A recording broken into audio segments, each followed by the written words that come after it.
Joy, first of all জয়, সুস্থ আছো এখন? জি, আমার মা সুস্থ আছেন, তিনি ভালো আছেন। প্রথম কয়েকদিন ওনার মন খুব ভেঙেছিল, বাট এখন তিনি শক্তি পেয়েছেন, কারণ তিনি দেখেছেন যে আমাদের নেতাকর্মীদের উপর নির্যাতন চলছে। হ্যাঁ। বাংলাদেশে একটি বিশৃঙ্খল পরিস্থিতি চলছে, আইন শৃঙ্খলা বলে কিছুই নেই। হিন্দুদের উপর, খ্রিস্টানদের উপর হামলা হচ্ছে, তারা দেশ ভেঙে ছেড়ে বর্ডারে ভেগে যাওয়ার চেষ্টা করছে। তো এই পরিস্থিতিতে আমার মা এখন সিদ্ধান্ত নিয়েছেন যে তিনি দেশকে ছেড়ে, আমাদের দলকে ছেড়ে দিতে পারেন না, মাইনরিটিসদেরকে ছেড়ে দিতে পারেন না, আমাদের সাপোর্টারদেরকে ছেড়ে দিতে পারেন না। কিন্তু আজ জয়, সোনার বাংলার যে অবস্থা, সেই অবস্থাগুলো দেখে জয় কেমন লাগছে চোখে জয়? আমার খুব অত্যন্ত বঙ্গবন্ধুর মূর্তি পর্যন্ত ভেঙে দেওয়া। আমার অত্যন্ত রাগ লাগছে যে স্বাধীনতার জন্য আমরা জান দিয়েছি, রক্ত দিয়েছি। ঠিক আছে, আমার মার সরকারের বিরুদ্ধে তোমাদের অনেক নালিশ আছে, তবে বঙ্গবন্ধুর এবং স্বাধীনতার চেতনার উপর যারা হামলা করছে, এরা তো বাঙালি না, এরা তো ছাত্রছাত্রী না, এরা হচ্ছে জঙ্গিবাদ, এরা হচ্ছে যারা বাংলাদেশ বিরোধী, কিন্তু এরা বাংলাদেশকে ভালোবাসে না। কিন্তু জয়, মাঝখানে আপনাকে আমি বলছি, প্রথম দিন থেকে ছাত্র আন্দোলন শুরু হলো। ছাত্র আন্দোলন গিয়ে যে পরিস্থিতিটা হলো, সেই পরিস্থিতিটা কেউ কল্পনা করতে পারছিল না জয়। এই পরিস্থিতিকে তো উস্কানো হয়েছে। দেখেন, আপনার ছাত্র আন্দোলন যখন শুরু হয়, এই যে কোটা নিয়ে আমাদের সরকার তো কোটা তুলে ফেলেছিল কয়েক বছর আগে, যখন প্রথম কোটা আন্দোলন হয়। তো এই কোটাটা ফেরত আসে আদালতের রায়, আমাদের সরকার এখানে কিছু করেনি।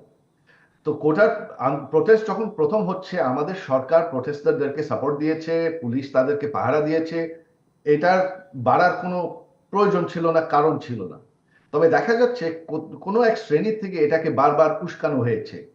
সেই আমাদের সরকার সেই কোটার বিরুদ্ধে সুপ্রিম কোর্টে অ্যাপিল করে, মানে আমাদের সরকার কোটার বিরুদ্ধে কিন্তু লড়াই করছিল কোর্ট আদালতে। আর এটা আদালতের বিষয়, আমরা বলেছিলাম যে আদালত এটাকে তুলে ফেলবে, আমরা লড়াই করছি। এক্স্যাক্টলি। তারপর দেখা গেল যে জুলাই 15 তারিখ রাতে ঢাকা বিশ্ববিদ্যালয় একটি গ্রুপ, কে আমরা কেউ জানি না, মাঝরাতে প্রসেশন দিল স্লোগান দিয়ে যে আমরা রাজাকার, আমরা রাজাকার। কেন? আমার মা একটি কথা বলেছিলেন, ওনার কথা টুইস্ট করে সোশ্যাল মিডিয়াতে এটা উস্কানো হয়। আমার মা বলেছিলেন যে আমরা চাই না যে রাজাকারের ফ্যামিলি চাকরি পায়। সেটাকে টুইস্ট করা হলো যে আমার মা ডেমনস্ট্রেটরদেরকে রাজাকার বলেছে, তিনি কিন্তু সেই কথা বলেন নাই। হ্যাঁ। এখন আপনি যদি জেরুসালামের মাঝরাতে স্লোগান দেওয়া শুরু করেন যে আমরা নাৎসি, আমরা নাৎসি, তাহলে কি পরিস্থিতি হবে? জেরুসালামের মানুষ রেগে গিয়ে আক্রমণ করবে না? এটা কিন্তু ঠিক তাই হয়েছে। ওই স্লোগান দিয়ে ঢাকা বিশ্ববিদ্যালয়ের ছাত্রলীগের স্টুডেন্টদেরকে, যারা বাংলাদেশে ভালোবাসে সেই ছাত্র ছাত্রীদের উস্কানো হয়েছে, তারা তখন আক্রমণ করে, তাদের মধ্যে সংঘর্ষ হয়। পুলিশ সেই সিচুয়েশন, পরিস্থিতি ঠেকাতে গিয়ে কিছু কিছু পুলিশ গুলি ব্যবহার করে। এটা কিন্তু শুরু উপর থেকে, সরকার থেকে কোনো হুকুম ছিল না, এটা নিচের থেকে সুতপুষ্ট ভাবে হয়েছে, কারণ তাদেরকে উস্কানো হয়েছে। আর যখন একবার সংঘর্ষ হয়েছে, উস্কানো হয়েছে, তারপরে এই প্রোটেস্টারদের হাতে অস্ত্র তুলে দেওয়া হয়েছে, তারা পুলিশের উপর হামলা করা শুরু করেছে, পুলিশ হত্যা করেছে বন্দুক নিয়ে। তো এই বন্দুক কোথা থেকে এসেছে? কিন্তু এটাই জয়, হলো প্রশ্ন। আমি মাঝখানে আপনাকে বলছি, যখন প্রাক্তন প্রধানমন্ত্রী হাসিনা বাংলাদেশ ছেড়ে ভারতে আশ্রয় নিতে চলে এসে, তার সময় ৪৫ মিনিট সময় তিনি হাতে ছিলেন। সেই সময় তিনি দেশবাসীকে সম্বোধন করার জন্য একটি সময় চেয়েছিলেন, কিন্তু সেই সম্বোধন করতে দেওয়া হয়নি জয়। হ্যাঁ, এটা কাউকে এমনি, তাকে কেউ বাধা দেয় নাই। এটা একটা গুজব যে সামরিক বাহিনী বা আর্মি ওনাকে একটা নির্দিষ্ট সময় দিয়েছে। পরিস্থিতি এমন ছিল যে তিনি প্ল্যান করেছিলেন তিনি পদত্যাগ করবেন, একটা ঘোষণা দেবেন, তারপর পার্লামেন্ট নতুন একটা নির্বাচন করবে, যাতে একটা সাংবিধানিক একটা ট্রানজিশন হয়। তবে সেই রাতেই এই আহ, আমি বলবো, এদেরকে তো প্রোটেস্টার বলা যায় না, এদেরকে একটা মব বলা হয়। তারা আর্মির ব্যারিকেড ভেঙে চলে আসছে। আর্মিকে নিষেধ করা হয়েছিল যে এদের উপর গুলি করবা না। আর্মি আকাশে গুলি করে, তাতে এরা থামে না।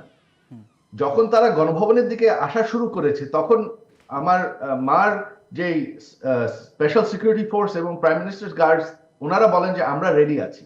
হ্যাঁ, আমার মা বলেছে, ওনাদেরকে বলেন যে না, আমি চাই না যে তোমরা এদেরকে হত্যা করো আমাকে বাঁচাতে। আমি এখন তো তখন তারা ওনাকে সেফ প্লেসে নিয়ে যায় আর হেলিকপ্টারের ব্যবস্থা করে। হেলিকপ্টারে ওঠার সময় আমার মা আমার খালাকে বলেন তুমি যাও, আমি যাব না, আমি দেশ ছেড়ে যাব না। ও, তখন আমার খালা আমাকে ফোন করেন, আমি তখন ওনাকে বলি যে না, তোমার যেতে হবে, এরা তোমাকে মেরে ফেলবে। তো এখানে কোনো নির্দিষ্ট সময় ওনাকে দেওয়া হয় নাই, তবে ওই যে এই যে জঙ্গিবাদরা যখন গণভবনের দিকে মার্চ করছে, হ্যাঁ। গণভবনে পৌঁছানোর আগে ওনাকে দেশ থেকে বের করতে হয়েছে আমাদের। দেশবাসীকে কিছু বলার জন্য উনি বলেছিলেন, সেনাবাহিনীকে বলেছিলেন যে আমি দেশবাসীর উদ্দেশ্যে আমি কিছু বলতে চাই, কারণ আমি গণতান্ত্রিকভাবে আমি নির্বাচিত একজন প্রধানমন্ত্রী, কিন্তু উনাকে কিছু বলতে দেওয়া হয়নি।